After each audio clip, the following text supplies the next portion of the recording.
After the massive success of No Way Home, Marvel dropped another Spider-Man project, Your Friendly Neighborhood Spider-Man, but this time is not all praise. Fans have been hitting back with a lot of criticism. Why? In this video, I'm going to break down some of the major issues that have left fans disappointed. But before we dive in, hit that like button and let's get started. When you watch the Your Friendly Neighborhood Spider-Man trailer, you might notice many black characters, including Norman Osborn. Why? This shift has sparked a lot of conversations online. Some fans feel that Marvel is focusing too much on diversity, with characters being swapped around in a way that might feel forced. We've seen this before with gender swaps, like Taskmaster in Black Widow, then it comes out poor movie. Now they did to Spider-Man. While diversity is important, many feel that it should enhance the story, not feel like an agenda. So how I call him?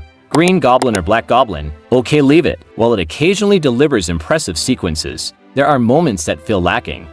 For instance, there's a scene reminiscent of The Matrix that's visually stunning. However, in another scene, the background characters remain static, which feels inconsistent and detracts from the overall experience. Some might attribute this to the animation style, but when background characters are animated in subsequent scenes, it raises questions about whether these inconsistencies are intentional or errors. Personally, I find certain scenes unsatisfactory.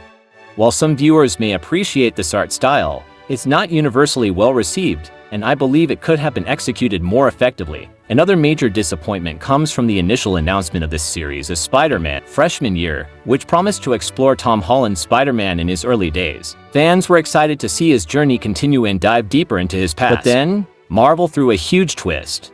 They revealed that this isn't Tom Holland's version of Spider-Man at all. It's a separate, what-if, style story.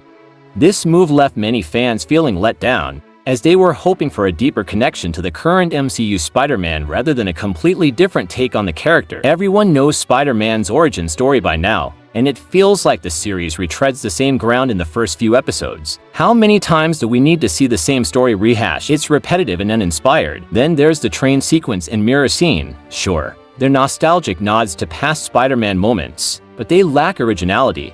Why rely on nostalgia instead of creating something fresh? On top of that, this series is overloaded with characters like Iron Man, Doctor Strange, and Daredevil. Once again, Marvel leans heavily on popular cameos instead of focusing on strong storytelling. Fans are catching on to this pattern, and it's starting to feel lazy. Even when they try to mix things up, like replacing Tony Stark as Peter's mentor with the Black Norman Osborn, it feels like a shallow attempt at being different. So, Norman becomes a villain, but Peter thinks he's a good person.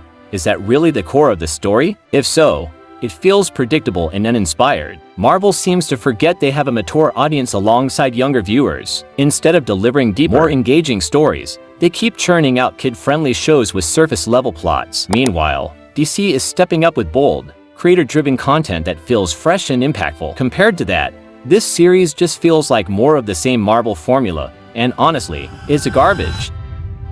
Maybe it's not the right time to say this, but my guess is that people are going to avoid this series.